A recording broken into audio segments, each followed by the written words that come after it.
पुरानी हवेली की वो अज़मत, वो वक्त की गुज़रगाहें, वो हवा में घुली मिट्टी की खुशबू, सब कुछ करीम चचा की आंखों में बसा था। उनकी कमर झुकी हुई थी, लेकिन उनकी रूह की बुलंदी कभी जर्द नहीं पड़ी थी। उनके हाथों की लकीरें सिर्फ मेहनत की दास्तान नहीं कहती थीं, बल्कि उस ज़मीन की कहानी बयान करती थीं जिससे उनका रिश्ता सदियों पुराना था। ये रिश्ता सिर्फ फसल उगाने का नहीं, बल्कि एक अकीदत का था, एक इबादत का था। इस अकीदत में ही उनका सुकून था, उनका इत्मीनान था। गांव की हर सुबह सूरज की पहली किरण के साथ ही उनके खेत पर उनकी मौजूदगी का ऐलान करती थी।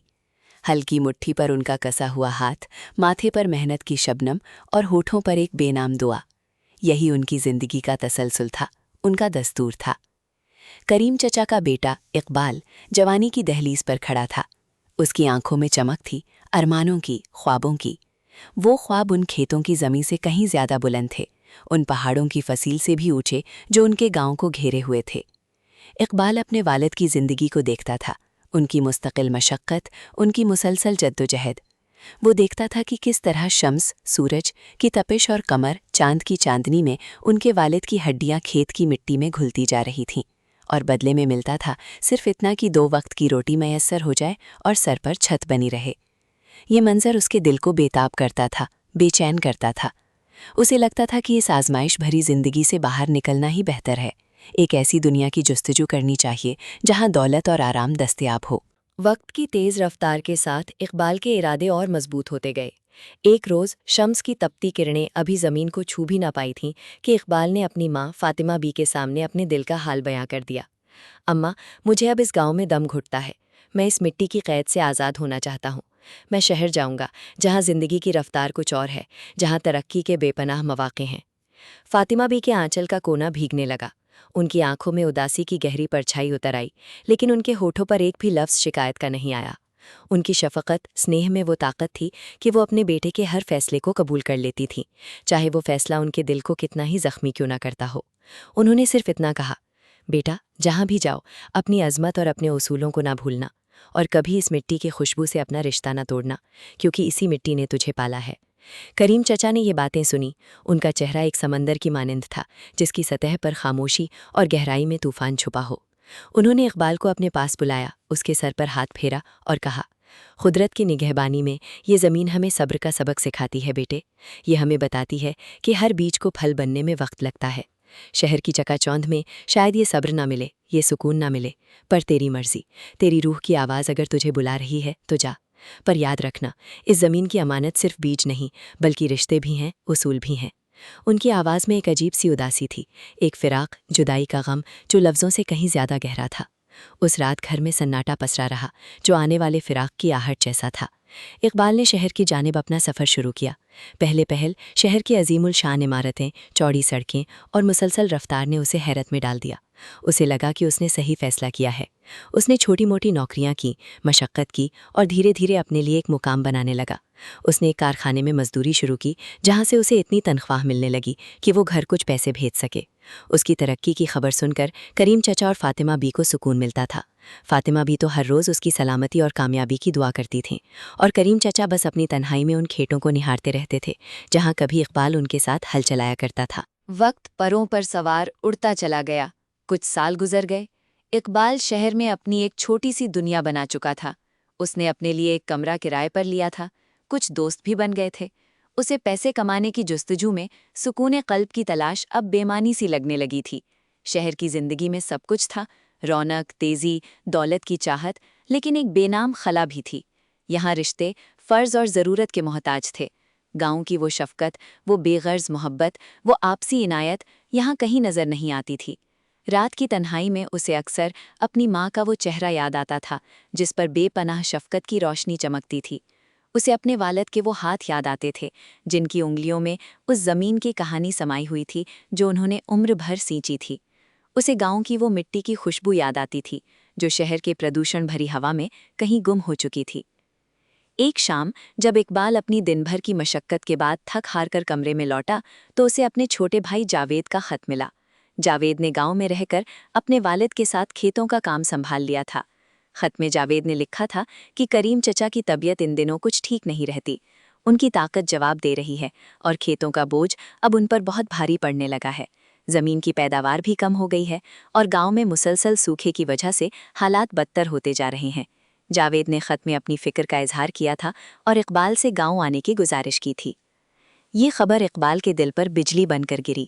اس کی آنکھوں کے سامنے اس کے والد کا وہ جھکا ہوا جسم آ گیا، وہ محنت سے سنے ہاتھ آ گئے اور وہ بے غرض محبت جو انہوں نے ہمیشہ اسے دی تھی۔ شہر کی چکا چوند، اس کی کامیابی، سب کچھ بے معنی لگنے لگا۔ اسے لگا کہ جس دولت کی جستجو میں وہ بھاگا پھر رہا تھا وہ تو محض ایک فریب تھی۔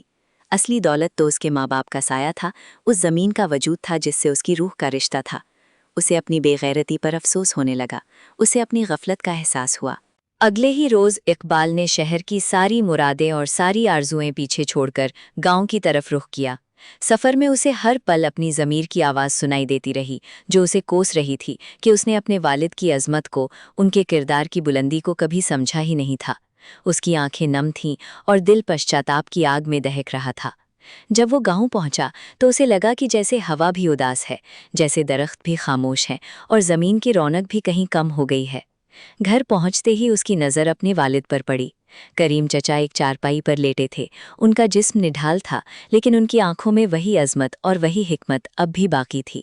ان کے چہرے پر وقت کی گہری پرچھائیں تھیں لیکن ان کے ہونٹوں پر اطمینان کی ایک ہلکی سی مسکان تھی۔ فاطمہ بھی ان کے پاس بیٹھی ان کی تیمارداری کر رہی تھیں۔ ان کے آنچل میں اب بھی وہی بے پناہ شفقت تھی جو وقت کے ہر امتحان سے گزر کر اور مضبوط ہوئی تھی۔ اقبال دوڑ کر ان کے قدموں میں گر پڑا اور اس کے لبوں سے بس اتنا نکلا، ابا، اماں۔ اس کی آواز بھاری تھی، آنسوؤں سے بھیگی ہوئی۔ فاطمہ بی نے اسے اٹھایا، اس کے سر پر ہاتھ پھیرا اور کہا، آ گیا میرا بیٹا، میری دعا قبول ہوئی۔ ان کی آنکھوں سے خوشی کے آنسو بہہ نکلے۔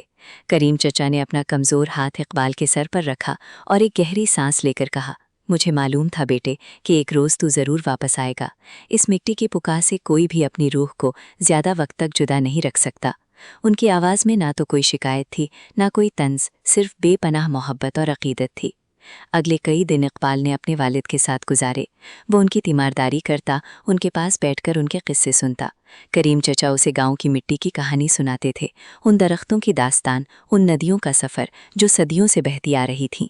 وہ اسے بتاتے تھے کہ کس طرح زمین صرف ایک ٹکڑا نہیں بلکہ ایک زندہ ہستی ہے جس کے ساتھ ہمارا رشتہ روحانی ہوتا ہے۔ یہ زمین ہم سے کچھ نہیں مانگتی بیٹے، کریم چچا کہتے تھے، سوائے سچی لگن اور بے غرض محبت کے۔ یہ ہمیں صبر سکھاتی ہے، محنت کی عظمت بتاتی ہے اور یہ احساس کراتی ہے کہ ہم سب قدرت کے محتاج ہیں۔ شہر کی رونق فانی ہے لیکن اس مٹی کی عظمت لافانی ہے۔ اقبال نے پہلی بار ان باتوں کو صرف سنا نہیں بلکہ محسوس کیا۔ اسے اپنے والد کی حکمت کا گہرا احساس ہوا۔ اسے لگا کہ اس کا والد صرف ایک کسان نہیں بلکہ ایک فلسفی، دارشنک تھا جس نے زندگی کے گہرے راز اپنی محنت اور صبر سے سمجھے تھے۔ اسے اپنی غلطی کا احساس ہوا کہ اس نے اپنے والد کی اس بے مثل عظمت کو کبھی سمجھا ہی نہیں تھا بلکہ اسے محض ایک تکلیف دہ زندگی سمجھا تھا۔ اسے یاد آیا کہ اس کے والد نے کبھی اسے کسی چیز کے لیے مجبور نہیں کیا، ہمیشہ اسے آزادی دی۔ ان کی محبت بے غرض تھی، شفقت بے پناہ تھی۔ ایک دن سورج غروب ہونے والا تھا اور آسمان پر شفق کی لالما پھیلی ہوئی تھی۔ کریم چچا نے اقبال کو اپنے پاس بلایا اور کہا، بیٹا، میں نے اپنی زندگی میں دولت تو نہیں کمائی لیکن میں نے اپنی مٹی کو بے انتہا محبت دی ہے۔ میں نے اپنے بچوں کو ایمان اور عقیدت کا سبق سکھایا ہے۔ اب یہ وقت ہے کہ تم اس وراثت کو آگے بڑھاؤ، اس زمین کی حفاظت کرنا، اس کی عزت کرنا، کیونکہ یہ صرف کھیت نہیں بلکہ ہمارے بزرگوں کی امانت ہے، ہماری آنے والی نسلوں کا مستقبل ہے۔ ان کی آواز دھیمی ہو رہی تھی لیکن ان کی آنکھوں میں ایک عجیب سی روشنی تھی، ایک اطمینان کی۔ اقبال نے اپنے والد کے ہاتھوں کو تھام لیا، وہ ہاتھ جو عمر بھر ہل چلاتے چلاتے پتھر سے ہو گئے تھے، وہ ہاتھ جو کبھی تھکنے کا نام نہیں لیتے تھے۔ اسے ان ہاتھوں میں صرف طاقت نہیں بلکہ ایک عظمت محسوس ہوئی، ایک قدرتی عبادت کا احساس ہوا۔ اس نے اپنے والد سے وعدہ کیا کہ وہ اس وراثت کو نہ صرف سنبھالے گا بلکہ اسے اور بلندیوں تک لے جائے گا۔